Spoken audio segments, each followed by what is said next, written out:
the old saying goes, in every grain of sand, there's a story of the earth. And with an estimated 7 quintillion, 500 quadrillion grains, that's a lot of stories. And the first one starts right here, in a place where the sands of time have fallen.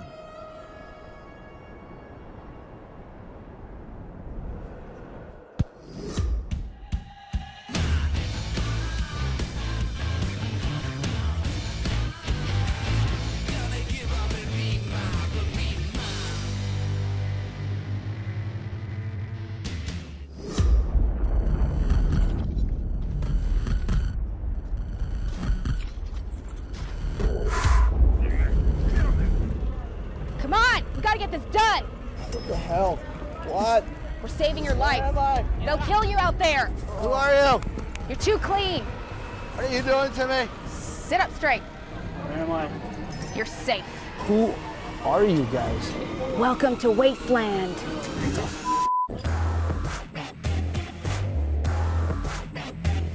This is Hell on Earth. A post-apocalyptic world where the end of civilization has left a scrappy band of survivors to pillage a scorched planet. And it's every man for himself. Hey, come here, maggot. Let me teach you a little bit about Wasteland Weekend. Think Mad Max meets on Fury Road and has a baby at Burning Man in the middle of the California Mojave Desert. That's Wasteland Weekend. Why am I dressed like Rufio from Hook? Because you were wandering around out there like a piece of meat. I'm trying to keep you alive, son. And where am I? This is the safe meeting area for all of these tribes from all over the wastelands. You've got road crews like mine. You've got jugger crews like the Ferals. Everybody's out for what's left. Because usually everyone's at war. Everyone's at war. You got a weapon on you? We're gonna get you a bigger one. I want something that I can like slash and grind. This is something right there in between. A little bit of column A, a little column B. Doubles as a walking stick. I'm sold. Army gear, weapons, jewelry, and junk. It fits you. All post-apocalyptic essentials can be found in the chaotic streets of Bartertown. There's no currency here. There's no currency here. It's what you can trade. It's what you can trade. Where are the free massages at? How much would something like this normally run? 100 of the Mojave chips if you got them. They got these gold bullets. Listen, you can't pass up a gold bullet. Tell you what, that's a good deal. We got something here. All right. Weapons are one thing, but when you're traveling through the hellfire of an apocalypse, you need something that makes a statement.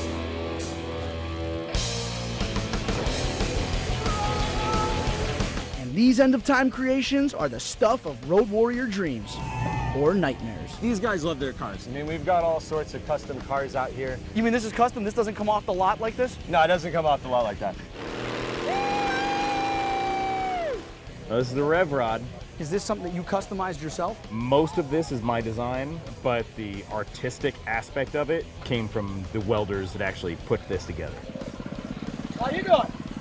Going this way? Yeah. Would you say that Rev Rod is an extension of who you are? The vehicles make the apocalypse. This is as much part of Wasteland for me as anything else that I wear. Don't worry, I'll have her back by sundown.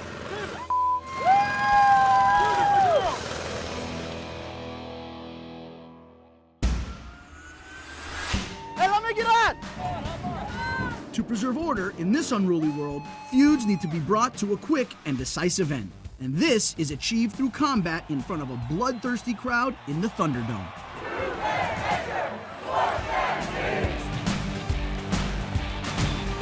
Or through a barbaric game of Jugger.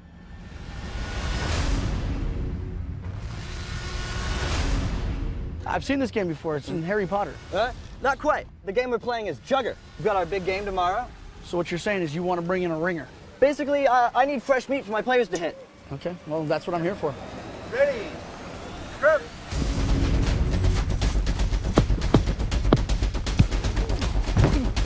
It's just like 1 week out of the year, we get to take all this pent-up road warrior, Mad Max aggression and just go all out. That's what we do. Woo! Essentially, it's just free reign and it's every man for himself. Defense, defense! And when humanity is stripped to its most basic form, Only the fittest survive. Think this is far enough? Yeah. The buzzards will get them. Same. Had a good lunch, mate. Yeah, pretty sure Bananas is dead.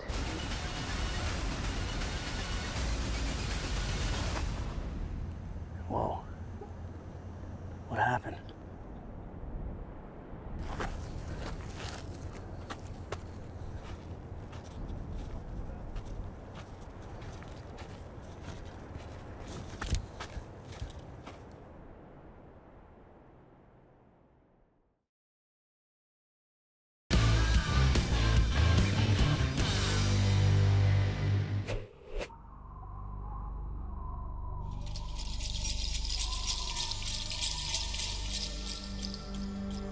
He came across an arid world, so desolate and bare, a golden abyss of virgin sand that envelops all who dare.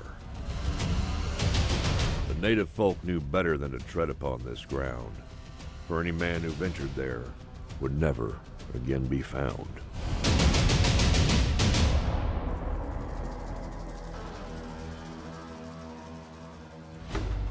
But from a distance appeared a figure, so at one with this land, that just as hope's last embers fade, a miracle seemed close at hand. Oh man, are you a sight for sore eyes? Please tell me you're real. I'll let you feel me. I'm real. You got great hair, man. Thank you, thank you. I'm a California guy. There's no ocean for miles around here. There's no water. I haven't passed a Starbucks in what seems like forever. So you're a desert tenderfoot. You're a newbie.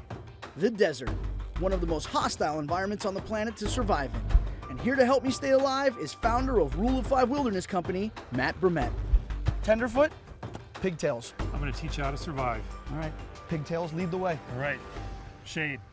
So Tenderfoot, because you're from LA, what you may not realize is there's quite a few shelter options around here. The thing I'm looking for right now is this tree right here where there's some shade for us. Man, I just met you. We've already got our first home. Spending time in the sun can be deadly, so covering up and finding shelter is the first step in making it through the night. Let's do this, Matt. And considering we don't have many supplies, Look at that. whoa! Well, that's perfect. We'll have to make do with some sticks and a space blanket. Open that up for some shelter. What's the shape of the shelter? Did we make a teepee out of this? I'm thinking a little bit more lean-to oriented. Take a roof, angle it. One end's gonna be on the ground, the other's gonna be in the air. You were about to build a studio. We need a 2-bedroom here. It's not exactly a Taj Mahal, but you know what? It's gonna keep some sprinkles off us, and it's gonna reflect the heat back at us. Well, this is cozy. And then guess what? It's onto some water. You do that, I'll be here. I'll keep an eye on the place. You know, just I'll tidy up a little bit. We're in it together, so you're coming with me. Most humans can only survive 3 days without water. And in an arid wasteland like this, it's even less. This is what we would call an elevated position to glass the area, correct? Yeah, it allows us to look for plants that are indicator species of where water might be. Okay. Mirage or water? There's girls in bikinis splashing around, so I'm gonna say water. Or maybe I'm just hallucinating because I'm thirsty, Matt. All right, ready to go. Burning daylight. Look at that, found a little bit of water right there. Is this a bone? Look at this. Yeah, and guess what? That's what you need to drink. We'll put this one on the back burner. Back burner, okay. We'll call this one option F. Option F, I call it option B. Option F, because there's no way I'm drinking that. Voila, a couple options here. You can put your face down there and just suck a little bit, or you notice that we have some coyote gourds. I'll use the gourd. You can drink out of that bird head. I'm not that hardcore. Scoop it out. Cheers. Cheers. What are we drinking to? We're drinking to fire tonight. To fire tonight. Mmm. That was tasty. As the sun falls, so does the temperature, reaching a teeth-chattering 50 degrees at its coldest. I've always wanted to do this, by the way. Well, you're gonna get your chance tonight. Go ahead and show me your knife skills. Okay. Here. Away from you. Away from you. Yep, away from me even. Okay. There you go.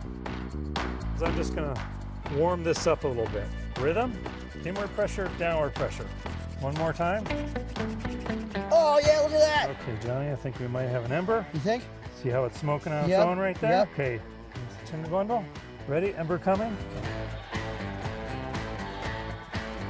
There you go. You're close. Nice. Woo! We made fire! Give it up! You know what? I'm 36 years old. I'm not gonna lie, Matt. I think I just became a man. Now that we've made fire, we've gotten water, how long are we able to survive in the desert? We could probably hang out here with no food for up to 3 weeks or so. Fairly comfortably, if you want to really relax. I do really want to relax. It's been a long day. I say we hit the sack. Let's do it. You want to be big spoon or little spoon? Be big spoon. Okay. Big spoon. Okay, that's fine. I could go either way. Yeah, it's cozy, Johnny. It's cozy. Good night there, Tenderfoot. Sweet dreams there, pigtails.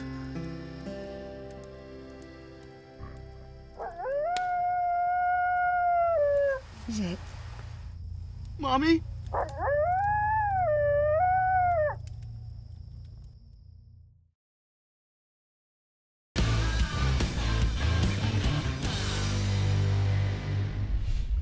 Sand. You can walk in it, build with it, and play in it. My pièce de résistance. But today, I'll be leaving tire marks in it as I head to the Mojave Desert to try my hand at dune buggy racing. What is it about this terrain that makes it ideal for riding dune buggies? You have a good mixture of all the different desert terrain. There's some hard pack, kind of rocky terrain. Opens up where you got big 100-foot tall soft sand dunes. Anything to jar you up and shake you around a little bit. I mean, that's what I came to Vegas for, to get jarred up and shook around. Yes, sir. I do have a pretty big surprise for you as far as your competition goes. I love these surprises. Wait a minute. But I'll be damned. Is that who I think it is? Your worst nightmare, buddy. Yes, Leroy. Leroy and Naya, you took out the champ. Nice work, you guys. My challenge co-star, my brother from another mother, and my beloved frenemy. You see these things over here? These are dune buggies. You ever raced one of these? Nope, but I'm sure I could beat you in it, 100%. Better chance of it raining out here, bro, than you winning it. It's a wrap. Oh, now we're gonna start getting physical already, huh? Leroy's an absolutely terrible driver. You know on the freeway, you've got like the 4 lanes? Yeah, the lane all the way to your right, the slow lane, that's reserved for Leroy. You think I can't handle this dune buggy, you're crazy. Johnny stands no chance against me. He's about to take an L. If I could sum this up in maybe a children's fairy tale, it would be the tortoise and the hare. I'm the hare. There's only one thing that Johnny is better than me at, and that's taking losses. But before we go head to head, time for some one-on-one instruction. You did what I told you to do and left Leroy's restraints loose, right?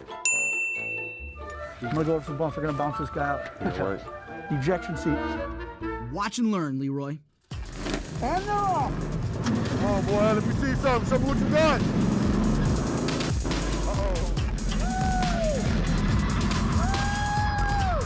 Full speed, full speed, okay, all right. Hey, pedal to the metal. Is this all you got? Driving like this, you got a 0% chance of winning. What are you doing? I'm falling asleep back here. All the way, stay on the ground, go. All right, whip that wheel, turn it left. Woo! Yeah! Just wait till I get over there. It's a wrap, boy, you done. Now it's Leroy's turn to take the driver's seat. Show me what you got, buddy. Go. Oh, yeah, you better get ready, boy. You better throw up. Here we go, Leroy, gas! Gas, let's go. Here we go. Going up, get ready.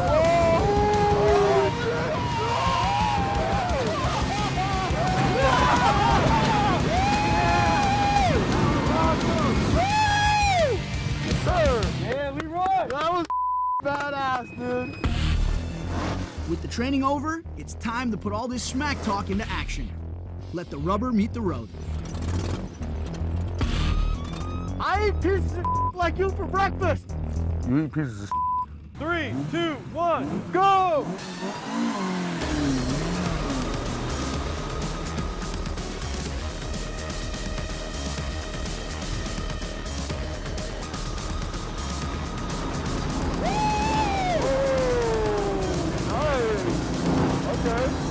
That's one of the best things you do all day.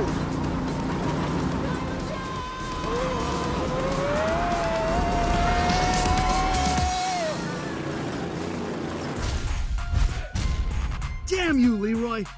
We We got Leroy the winner. Yeah, good luck. It's the only thing this guy's ever gonna win at.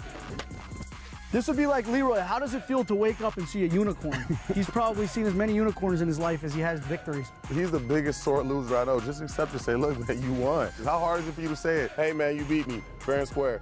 Congratulations.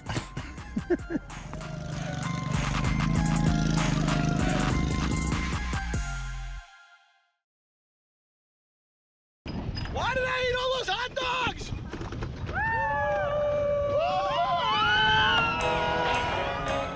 As a smart dude named Sigmund Freud once said, the only thing about America that interests me is Coney Island. And I'm inclined to agree.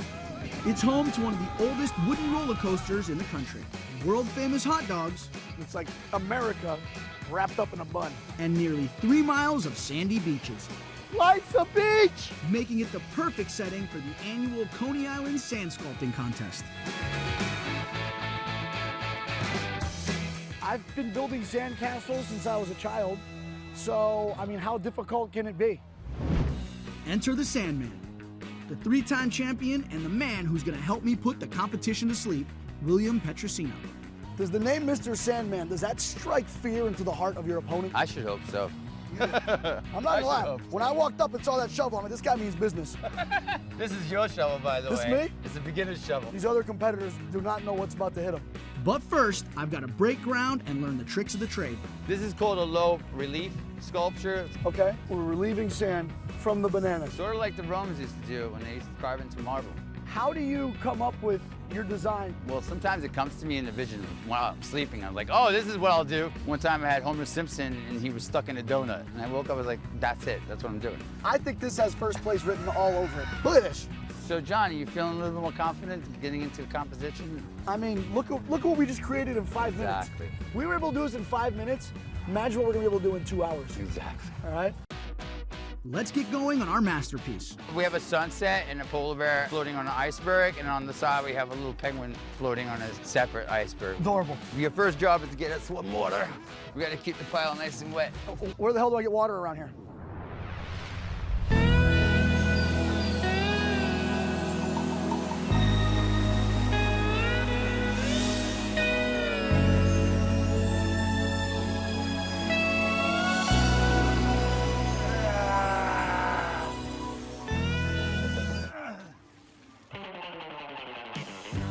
Let's dig in. Now, on a scale of 1 to amazing, how good is that leg I hold? like that. As the sun comes down, it's gonna actually add depth even further into the sculpture itself. What is it that you love about Coney Island sand in particular? Well, I think this sand that's here is actually a lot finer than other sands and other beaches. So you're kind of a sand snob. That looks fantastic. You looking at my ass or you looking at the polar bear? I'm actually gonna go scope out some of the competitions. All right, you do that. Maybe try and get in their heads a little bit, play a little psychological warfare. What role are you playing up there, big man? Oh, you're making the baseball. Let me see that baseball. What inspired you to do the Statue of Liberty, man? It's not the Statue of Liberty. Oh, it's the Empire State Building. Oh, man, I got confused. I thought it was the Statue of Liberty. There's your baseball. Oh! You ruined it. There you go. Boom. That is a good polar bear nose. Time is ticking, and with the contest's end in sight, the judges are making the rounds. I love your earrings. Those are beautiful. 5's excellent? 5 is excellent. I'm gonna need 6. Look at those eyes. Look at those eyes. Janelle. The devil is in the details. In the nose, the eye, the teeth. It's all coming together now. Execution, flawless. Total, infinity. The last finishing touch. Be careful. Don't mess up his dental work. Voila! The eye is made out of styrofoam. You know how difficult it is to find styrofoam on a beach? Not very. Not very. I'm so nervous for us right now, man. And now for the moment of truth. Ladies and gentlemen, all day people have been voting for the People's Choice Award. And the winner is...